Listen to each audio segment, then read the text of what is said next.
Hello everybody, Cacti and Carnivores here, and today I'm going to be doing another plant log. Quite a lot of things have happened lately, and I'm going to share them. But before we get into everything, I just want to talk about a quick carnivorous plant sighting I had when, like last week or so. Yeah, last week me and my family went up to camp at, I think, Lake Siskiyou, out near Mount Shasta, and we had a pretty good time. But we camped like with our friends, so one of the people we were camping with like went up and hiked out somewhere, and he ended up seeing a whole bunch of Cobra Lilies. I'll put up some pictures right now. They're not like they're taken vertically, so it's going to be kind of awkward with it being all letterbox, but they were really cool. And I swear to God, I would have taken a couple videos if I had to, but I never got the chance. So yeah, I'm always trying to keep an eye out for stuff like that, and I'll get it. Maybe the next time I'll see something like that, I'll try and get it down so I can share it with you, because it's really cool to see them out in the wild like that. Yeah, so that's about it. So let's get into some stuff. The Christmas cacti, they're putting out new growth. They did need a repotting after all. They are like exploding with growth.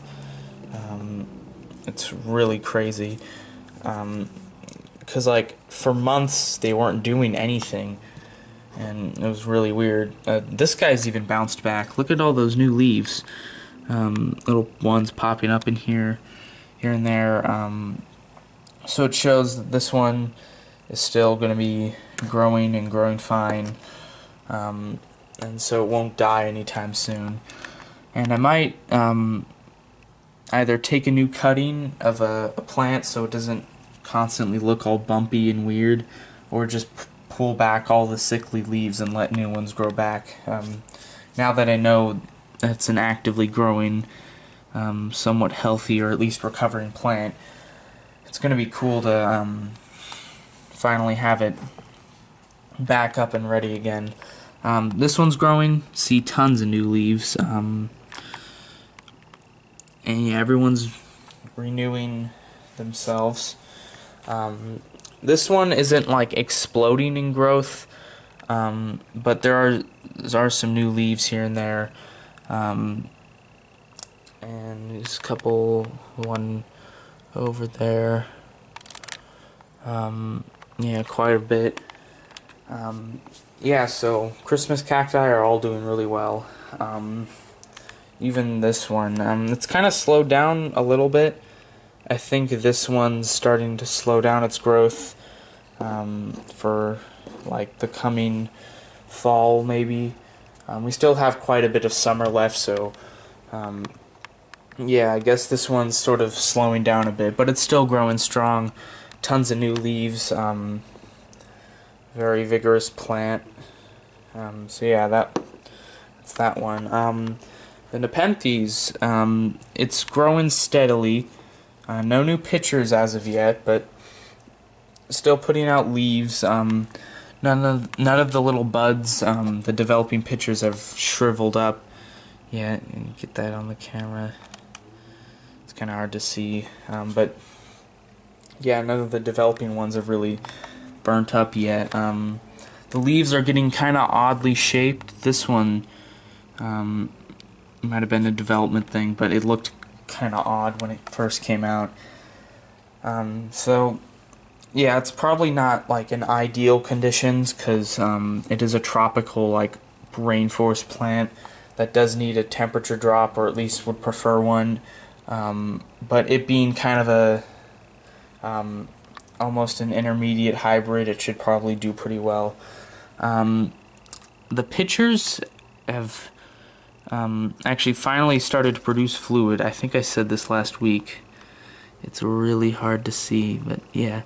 You can see that as far in as I can. Those are ants in there. we've had a bit of an ant attack, so you can see the occasional one just sort of crawling around here, and I guess they kind of look up, just crawl around here, and eventually fall into these mouths of doom. But yeah, the Nepenthes is doing pretty good. I gave it a couple fish pellets, but it's actually catching its own food now, and that's really cool. And this is probably the biggest developing picture. Looking pretty good. And so hopefully I'll finally be able to see a new picture. So far I'm stuck with these two, and this one behind here, which is crisping out. So yeah, Nepenthes doing its thing. And over here, the seedlings, I'll move them over here for the video. Seedlings, not much really.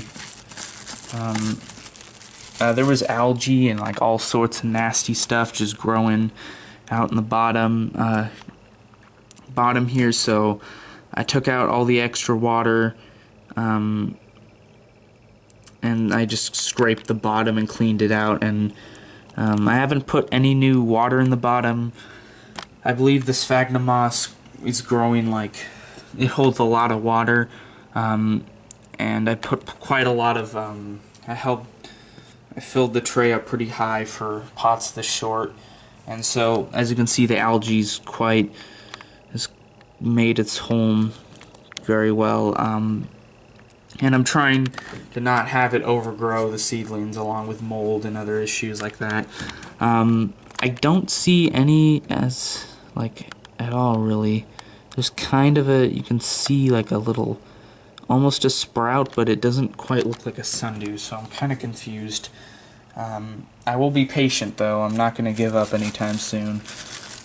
So yeah, sundew seeds look kind of weird, but you know, let's just kind of see how carnivorous plant seeds are. They're kind of odd with how slow they can grow, so yeah, not giving up.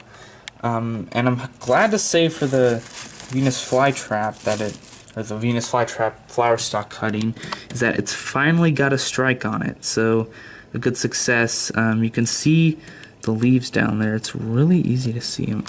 Hold on a minute.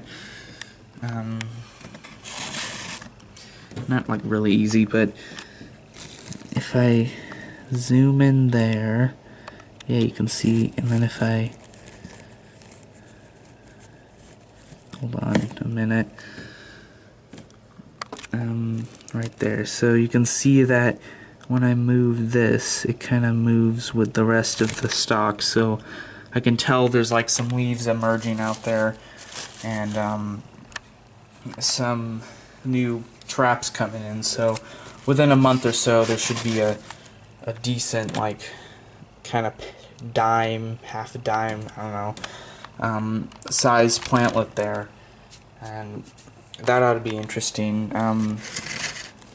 It's nice to know that I've gotten a strike, so that ought to be good.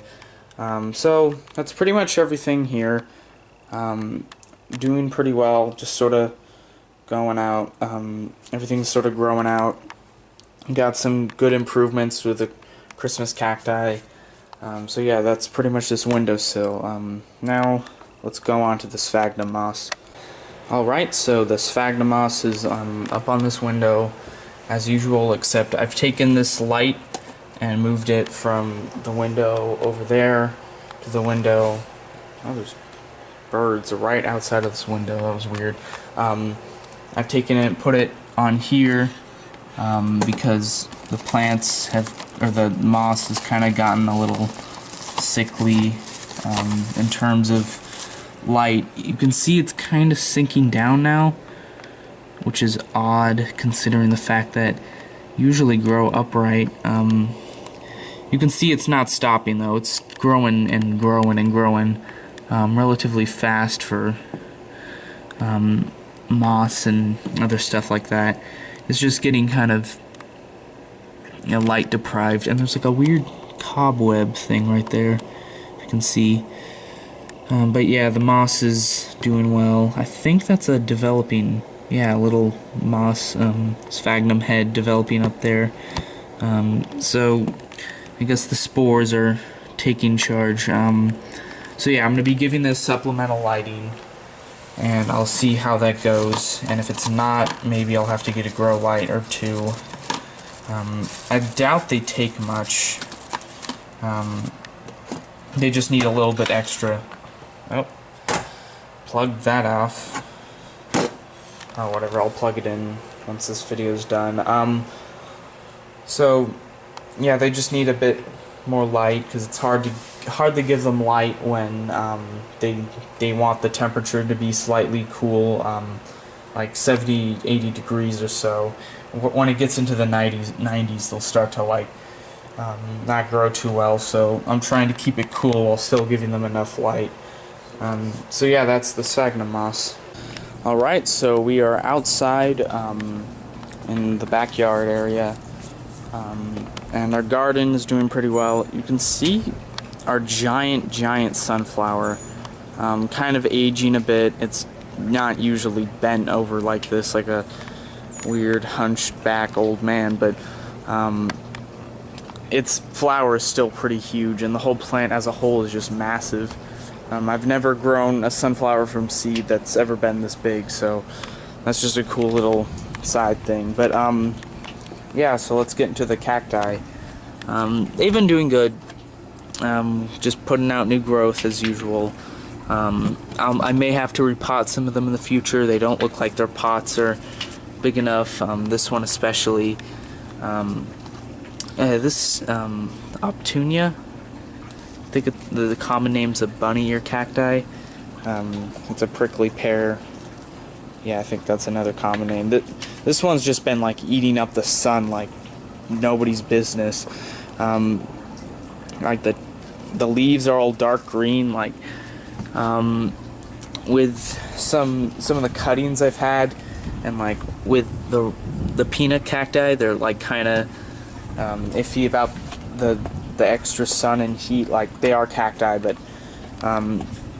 sometimes they get a bit like sunburnt, like you can see here, but this one just keeps plugging away, like it just does not care at all, which is good. This one's sort of kind of doing its thing, nothing like too extreme really. It's just growing casually. A lot of cacti, like, people get really afraid when touching cacti, but like they really do not hurt if you know how to like touch them. Like, this doesn't really hurt. You just don't get onto these hooks. Same with these and these. Don't ever touch these though if they're ever like fuzzy, because then they'll like really get into your skin and they're hard to get out. So yeah, don't touch fuzzy cacti. This one putting out new growth. You can pretty easily see what growth is new and what isn't. Just like blows up into growth. And yeah, so all the cacti are doing really cool. And that's pretty much it. Venus flytraps also doing pretty good.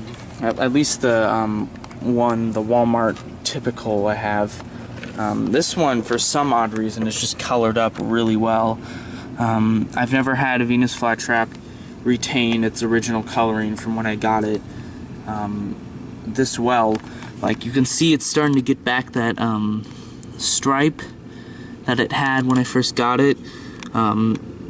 Getting some pretty good color,